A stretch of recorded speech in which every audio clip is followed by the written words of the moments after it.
Hey, welcome back, PetaPixel viewers. It is Chris Niccolls here, and look at this. We have the new Google Pixel 9 Pro and Pro XL. That's what we'll be talking about today in our review. We've got this, well, not very gorgeous day, unfortunately, in Calgary. It's smoky, it's cloudy, the light's flat, but let's see what Google Magic Editor and the miraculous power of AI can do for us. Ta-da! That's different. For the best viewing experience, watch this episode on an HDR display. Okay, so speaking of beautiful sunlit locations that are actually real, we were just recently in San Jose to attend the Google launch event. You may have seen our preview video there. I just want to give some clarity in the background of what the context was behind that. So first off, we love being at the event, but Google did not fly us out to that event, and they have sent us some phones to review. Absolutely, that's pretty normal, but we will be sending this back after we're done with our long-term loans. I want to address that there is some controversy out there on the web regarding Google's Team Pixel ambassadors and what they can and cannot say, and how they compare one brand of phone to the Google phones and stuff like that. Again, that's for ambassadors and influencers. That's not us. We're journalists. We are in no way, shape, or form restricted in what we can or cannot say about these products. I also want to remind you guys that when we review smartphones, we're always doing it in the context of how it works for photography and videography. And because of that, we're not going to be looking at the 9 series, we're looking at the Pro series, because you get the better camera suite. That's really what you want for, the maximum creative potential. As well, what's interesting this year is the Pixel Pro 9 and 9 XL, they're actually the exact same capabilities as far as cameras and sensor size and all that kind of stuff goes. There's no difference in capabilities, same screen brightness, although of course we are going from 6.8 inches to 8 inches, and the XL model does have a larger battery, but they're effectively the same, and that's nice because then you can just pick whatever size you think fits you best. All of us that have played with it at PetaPixel also unanimously agree that we like the new design of the lens bar and just the overall look of the cameras and the way that they're mounted into the body. We just think it's a little bit more handsome than the 8 series of cameras. These all have improved screens. They've got actual displays that now give you 2,000 nits of peak HDR brightness and 3,000 nits of peak brightness for viewing purposes, and that's always nice, although you don't really need it on a day like today. Okay, but now let's talk about the cameras, and I think it's important to point out that last year when we reviewed all the phones as a roundup for photography, we ranked the Google Pixel 8 Pro series as having the 3 best in-class cameras, and we really like the results there. So how has that changed now going to the 9 Pro series? Well, first off, the 50 megapixel main camera still has the same sensor size, f1.68 aperture, same resolution, and it's a dual pixel autofocusing system. I mean, this is basically unchanged from what we saw before. The telephoto is also very similar, 48 megapixel, 5x zoom telephoto.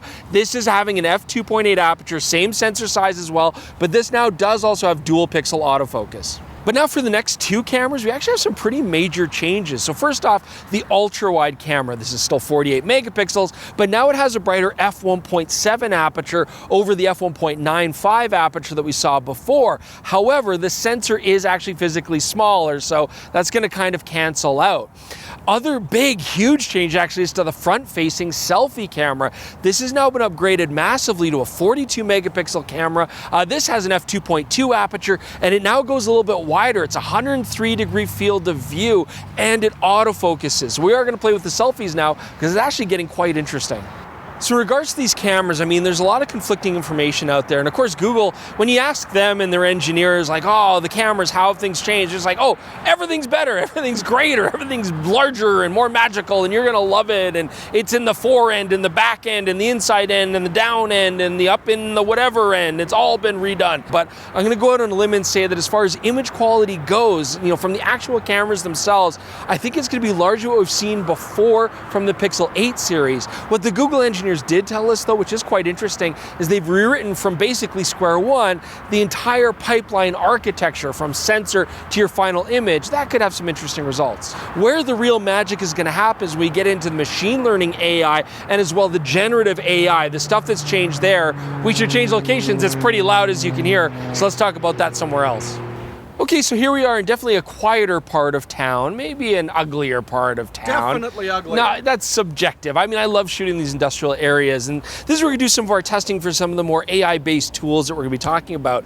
But first, let's talk about a lot of the tools that are built into the camera itself on the phone, because we're really gonna differentiate this by tools that are already on the camera and then tools that require cloud connection. Now, just to be clear, we do have tools that are machine learning AI-based tools, and we have a lot of tools that are actually generative AI tools, which make new pixels that did not exist before. And you don't need cloud access necessarily to do any one of those. I mean, a lot of these are just built right into the device. We've seen these before, like Magic Eraser, which generates new pixels out of areas that you want to erase. But there's also a return of other classic tools like Action Blur, for example, or long exposure tools, which always worked really well. But I do want to focus on a lot of the new tools, and the first one I want to talk about is AdMe. This is something that's going to be very important because it's just Jordan and I out here in this scary place with no friends around.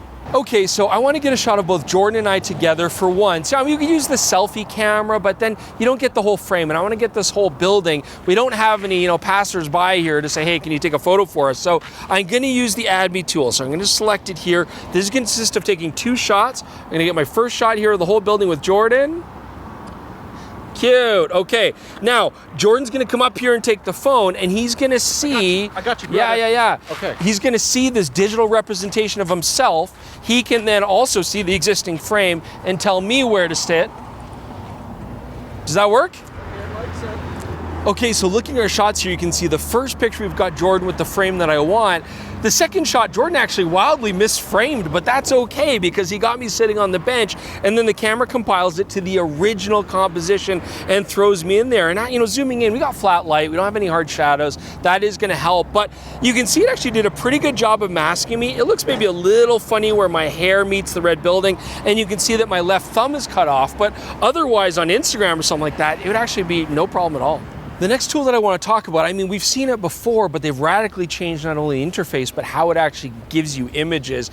And so that's the panorama mode. So how it used to be was sort of the classic sweep method where you would start on one part, you sweep across the frame, the camera yelling at you to keep things steady, keep things horizontal, don't over-rotate, all this kind of stuff. And if you screwed up, you'd have to start over again.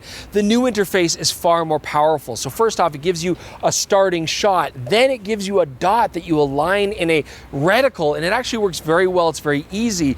And then when you get there, it will take multiple shots, and then you can move across again, another reticle, lock it in place, get multiple shots, and again, so on and so forth. And you can decide how wide you want this panorama to be. The other cool thing about this is by stopping, moving, and then reshooting, you're actually getting to use computational photography and multiple frames, something you can't really do when you're sweeping across. This unleashes not only better image quality, but also the fact that we can combine night sight now with the panorama mode. I did an example here, in San Jose at night, and you can see that I'm getting great shadow detail, lots of dynamic range, even given that I've got bright neon lights and very dark shadows. And again, it was very easy to do, much nicer interface, and much better results than before. Okay, but by far the biggest change we're seeing now on the Google Pixel 9 Pro series is using the Magic Editor and using it with the new generative reimagined prompts. Okay, so I mean, this is the classic AI that we're all terrified about when it comes to photography, but I have to admit that there's actually a lot of fun stuff that we can do here. So in our little intro photo at the very start of the video, you could see how we took Calgary, quite a dismal day, and we're able to very easily select the sky, change it to a sunset. I could do things like enlarge the downtown sector a little bit, make it a little bit more dramatic. And then let's add some chairs. And what's cool about this is the generative fill is going to give you some options. You can look at 4 options, see which one you like, or if you don't like any of them, just get it to generate a new 4. So part of the fun of this experience is just taking photos and trying it and seeing what happens. And so I wanted to come here, get the big milling building in the background here, ultra wide shot. And then you can see here again, I can make a quick selection of the sky. Let's change to something blue and cheerful. And then Jordan, what did you want me to put in the sky again? Biplane. A biplane. Okay, so we can see here we got some results. It gave us a biplane, it gave us a couple monoplanes, but then it gave us a triplane. We're like, 3's better than 2, right, Jordan? So There you go. Look at that. Classic truck, let's pop that in here as well. And so this is bringing up some interesting things. So first off, it's not perfect. I mean, the Google 8 experience was really poor. It was quite hokey. It really it was very, very fake looking. This has absolutely gotten noticeably better, but you can see still where there's a little bit of haloing where it does combine things. I don't know that you would notice that much, like the sky against the building, but you can see here the classic truck, it's got a wonky wheel. And I could just try to keep doing more generations until I get something that maybe doesn't doesn't look as unrealistic, but we are still in this territory of the surreal. It still has a long way to go though. I mean, I want to try another alternative here with the building, where I went with a dark, scary sky.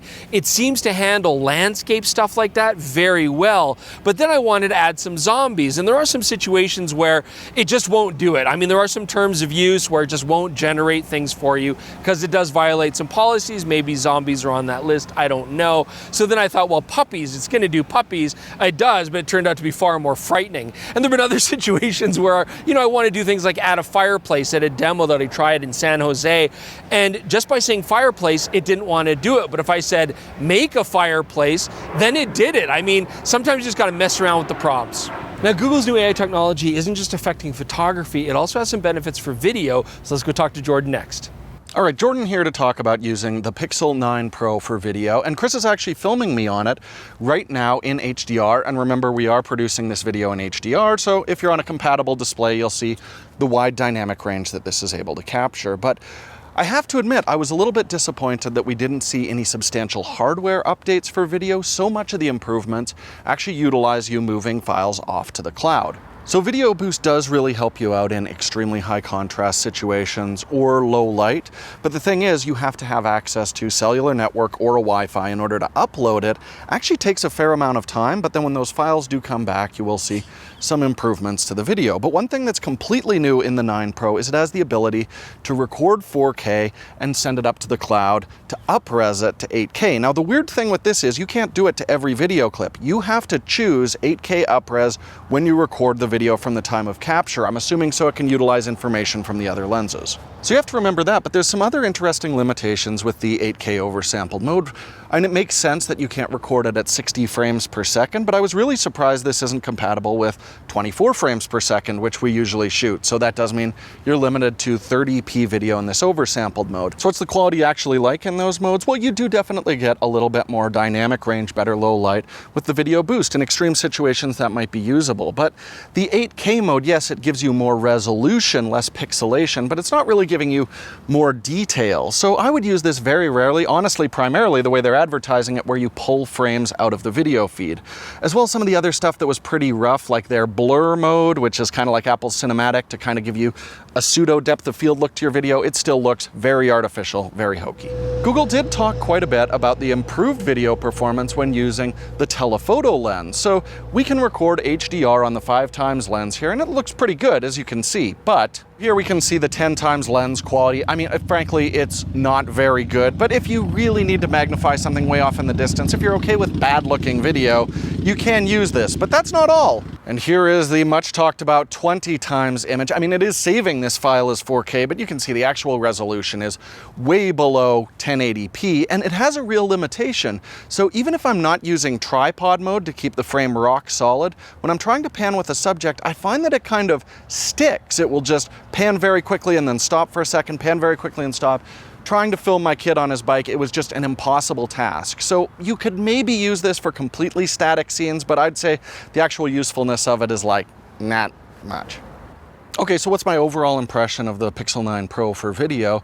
Honestly, it's very similar to the 8. I mean, the quality on this is totally passable for most people, and the HDR exposure actually looks quite nice on it, but there's still some real limitations I'd love to see addressed.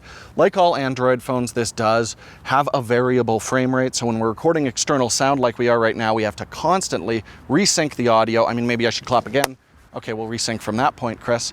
But some Android phones, like the Samsung S24, give you access through the developer's own software for some more video exposure tools, which we're not seeing with these. So if you take video a little bit more serious, I really recommend downloading the free Blackmagic app. That's gonna give you a lot of control over your image, but you're gonna lose access to things like Video Boost, 8K Boost, a lot of the things that set the Pixel apart. So I would say if you grab this as a primary photo camera, you can get some good looking video out of it. But if video is your top priority, I don't think this has enough to offer to really set it apart from the pack. All right, guys, so we've had a good time with the Pixel 9 Pro XL here, but should you get one? I mean, these are kind of my final impressions. I mean, first off, Phones come out every year pretty much, and so the hardware doesn't change that much, and this is no exception. We're largely looking at the exact same cameras and lenses that we've seen before, but overall image quality looked very reminiscent of the Google Pixel 8. Even with all this new pipeline architecture, I'm still getting, noisy shots in low light like I expected, some over sharpening for regular shots,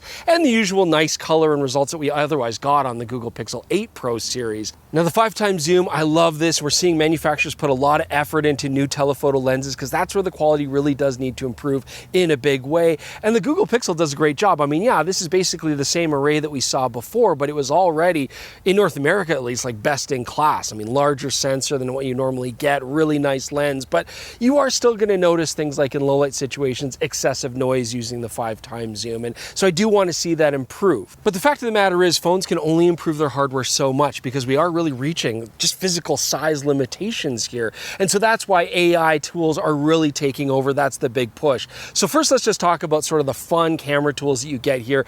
You saw the Add Me feature. I think that's nice. That could be very useful, especially if you hate talking to strangers. I also do like things like the panorama stitch, and especially having the night mode addition to that was really nice. I did still notice though some situations where if you've got moving subjects, like here in a crowd or just a lot of detail, you might get some weird stuff, like someone's head is cut off here, this guy's missing his brain. I'm sure that's very painful. So overall, I like that we have these tools. They're fun to use, but they're still not perfect. Portrait mode as well. There are still some situations. So for example, my daughter here, very extreme situation. Her hair is wild and crazy, and you can see that sometimes it just doesn't select the right portions of the hair, and so we get these weird artifacts. I did find it still far more useful to take just a raw file or original JPEG and then go in and do the portrait blur afterwards. That way in the editor, I can choose things like how strong the effect is and how deep the depth maps are. But as you can see here with my son, when conditions are ideal, the portrait mode works really nice, especially when your hair doesn't have all those wild bits flying off of it. It looks beautiful. So really overall, the hardware, the photographic image quality, it's not really improved over last year in a big way. So then why would you buy the 9? Well, obviously the real reason to do it is the new generative AI. And the fact of the matter is, as of the time of making this video, nobody has anything close to that. I mean, we'll see what Samsung does, we'll see what Apple does, but right now, this is quite unique to the Google Pixel series.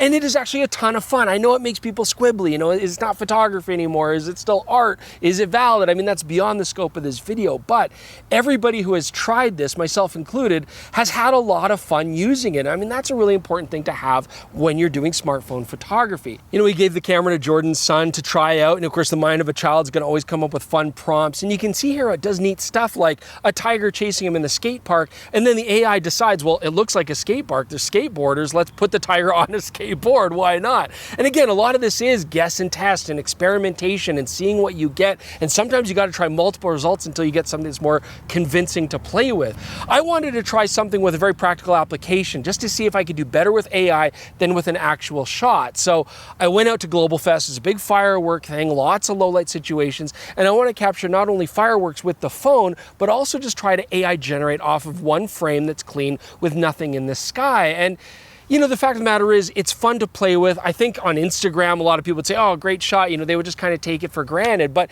you can still see weird things like where it built a fence along the front so that nobody falls in the water. Maybe that was very sensible. And of course, it does things like you don't get reflections in the water. You don't get the light off the people. So there are still some situations where the actual photo is going to give you a better result.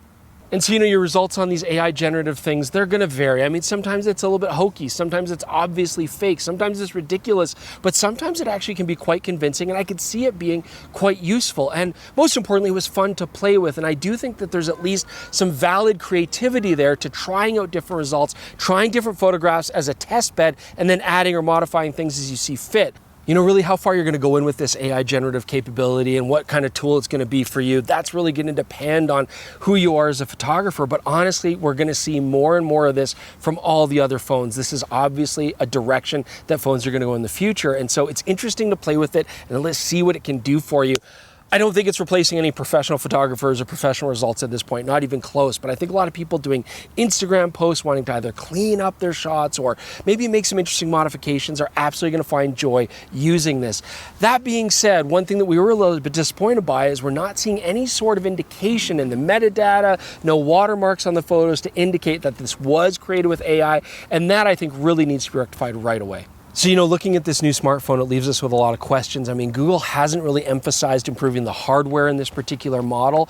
And I mean, that does make sense because the hardware in the 8 was pretty state-of-the-art, but it leaves a lot of room open for Apple and Samsung to really accelerate that, maybe surpass them, along with, of course, the other brands are available as well. So we'll wait to see that. But will the other manufacturers be able to approach generative AI to the same degree that the Google Pixel has? That's another question we're gonna have to wait and see. And I bet you guys have a lot of questions at home as well. So leave those in the comments below. Let us know what you think. Let us know what you think about this whole generative AI. If you have any questions, we'll do our best to answer them. We always appreciate you guys joining us. Also, listen to us on the PetaPixel podcast. You know, we're going to be talking about this subject and many more things as well. You can check it out on this exact same YouTube channel or all your favorite podcasting apps. Subscribe if you haven't already so you don't miss any more of our content, and do get some fantastic merch. Just go to store.petapixel.com and you can see all the merch we have for offer. Thanks for joining us. We'll see you soon with more on PetaPixel.